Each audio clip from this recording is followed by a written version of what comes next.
किसान साथियों नमस्कार। आप सभी का आपके अपने YouTube चैनल हमारे किसान में स्वागत है। किसान साथियों, आज हम बात करेंगे कपास की खेती के बारे में। A to Z जानकारी होगी साथियों, लगाने से लेके खाद पानी बिजाई, आने वाले रोग और लास्ट तक कितनी पैदावार देती हैं। अच्छी अच्छी वैरायटियाँ बताएंगे जो अभी प्रचलित है सबसे ज़्यादा, जिनके अंदर कम रोग आने की संभावना होती है। तो साथियों, अपनी वीडियो को शुरू कर लेते हैं। मैं आपको दिखाता हूँ।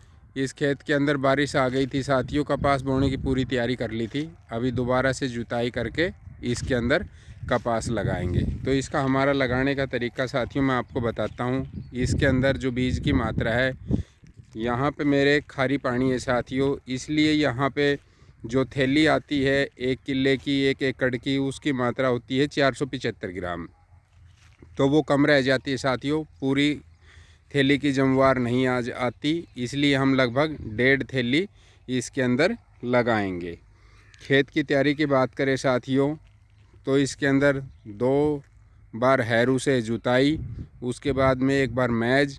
अगर मिट्टी नरम है तो हमें कल्टीवेटर नहीं निकालना चाहिए, और अगर हम निकाल भी देते हैं तो वो बहुत अच्छा होता है। अगर खर्चा बचाना चाहते हो, कोई किसान ये लगता है हमें ज़रूरत नहीं है, तो वे कल्टीवेटर ना निकालें, नहीं तो कल्टीवेटर निकालें। उसके बाद में मैज लगा के और कूल के अंदर इसकी बिजाई होती है। इसके जो पौधे की दूरी होती है साथियों, पौधे से पौधे की दूरी वो लगभग 1 फीट के आसपास होती है। और चौड़ाई की बात जो करें साथियों, आप देख रहे हैं यहाँ से यहाँ तक की, ये जो आपको दिखाई दे रहा है, ये जुताई किया हुआ, इसके अंदर खाद की बिजाई कर दी थी हमने। तो ये होती है 3.5 फीट के आसपास, पूरी 3.5 फीट हम बोल सकते हैं, या इसको 42 इंच बोल सकते हैं। इसकी जो हम बिजाई करते हैं कपास के साथियों, वो सीड ड्रिल मशीन से भी की जा सकती है। और इसके पौधे जो हमारे यहाँ पे चोबड़ा बोलते हैं, उस भरड़िया के अंदर जब बगैर पड़ेवा किए हुए हम लगाते हैं, उसके अंदर की जाती है। तो उस विधि से भी हम कर सकते हैं। इसकी जो सीड ड्रिल मशीन से एक तो कर सकते हैं, दूसरा हम मज़दूरों के द्वारा भी लगा सकते हैं। उसके अंदर लगभग 1 एकड़ का खर्चा 500 से 600 रुपये आ जाता है मजदूरी का। इसको जो लगाने का टाइम है साथियों, वो अप्रैल के लास्ट सप्ताह से और मई के 20 तारीख तक हम कपास की खेती को लगा सकते हैं। अगेती इसलिए लगाते हैं साथियों अप्रैल के माह में, क्योंकि मेरे यहाँ पे जो खारी पानी होता है और जो ज़मीन टाइम से खाली हो जाती है, इसलिए इसको अप्रैल में लगाते हैं। नहीं तो इसको आप 20 मई तक लगा सकते हैं, जो इसका अनुकूल टाइम है। अभी साथियों बात करें कि इसके लिए जैसे हम बिजाई कर देते हैं, चाहे वो सीड ड्रिल मशीन से हो या सूखे में बिजाई करके जो पानी दिया जाता है, मेरे यहाँ पे उसको भरड़िया बोलते हैं साथियों, इस तरीके से किया जा सकता है। इसको करने के बाद में 48 घंटे के अंदर हमें पेंडामेथिलीन जो खरपतवार नाशक है उसका स्प्रे कर देना चाहिए, ताकि बहुत ज़्यादा खरपतवार ना हो। इसके बाद में साथियों हमें 30 दिन तक इसके अंदर पानी नहीं देना चाहिए, भले ही हमारी कपास सूखी हुई दिखाई दे रही हो या मिट्टी टाइट हो गई हो। 30 दिन के बाद में ही हमें कपास के अंदर पानी देना चाहिए।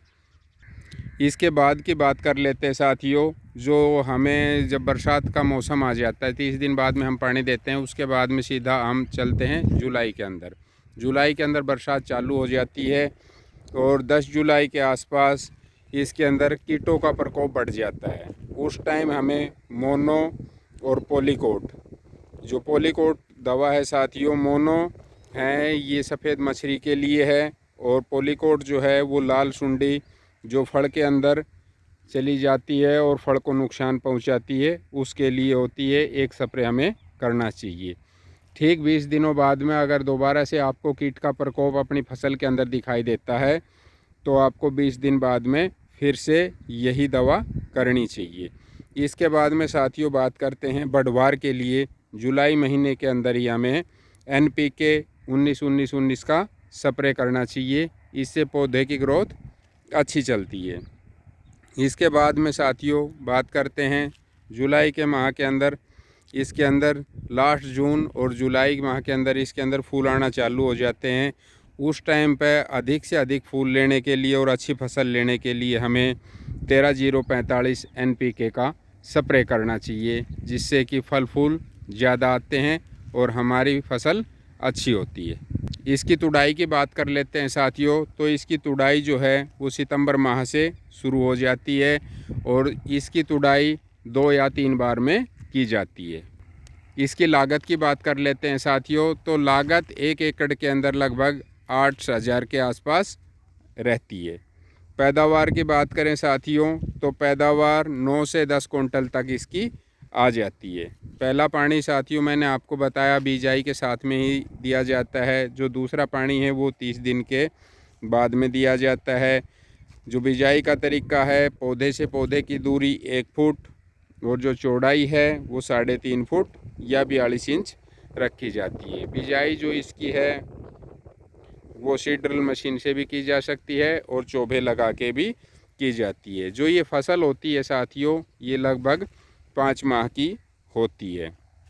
अभी बात करते हैं साथियों कि सबसे बढ़िया कंपनियां कौन सी है जिनकी हमें कपास लगानी चाहिए या जो ज़्यादा फेमस है। उनके अंदर सबसे पहले नाम आ जाता है साथियों राशि 773, US का 51 और JK का 8940 8940। इसमें बायर की भी शामिल है साथियों 7172। साथियों मेरा मकसद ये नहीं है कि किसी भी कंपनी का प्रचार करना, मेरा मकसद ये है कि मेरे किसान भाइयों की फसल अच्छी हो और पैदावार ज़्यादा निकले, बस यही अपना मकसद है।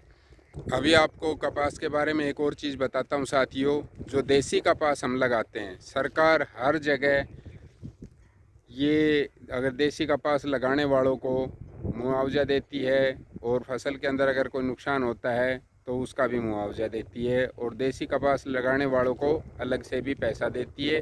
उसका किसान भाई रजिस्ट्रेशन करवाएं और अच्छी वैरायटी चुन के अपने खेतों के अंदर लगाएं। बहुत ज़्यादा मात्रा में ना लगाएं साथियों। कोई भी नई वैरायटी जो आप लगाना चाहते हैं थोड़ी मात्रा में लें, जो भी नई वैरायटी का आप चयन कर रहे हैं। तो साथियों इस तरह से ये कंप्लीट होती है पूरी वीडियो। आप ध्यान से सुनिएगा पूरी वीडियो को, कहीं से स्किप करके ना देखिएगा, क्योंकि हो सकता है कोई ज़रूरी बात छूट जाए। अगर किसी भाई का कोई सवाल होता है तो कमेंट बॉक्स के अंदर लिख के ज़रूर बताएं, आपका जवाब ज़रूर दिया जाएगा। आप सभी भाइयों को तहे दिल से धन्यवाद वीडियो के अंत तक बने रहने के लिए। जिन भाइयों को अपनी वीडियो चाहिए जो सबसे पहले पाने के लिए चैनल को सब्सक्राइब करें, लाइक करें और शेयर करें। आप सभी साथियों को राम राम।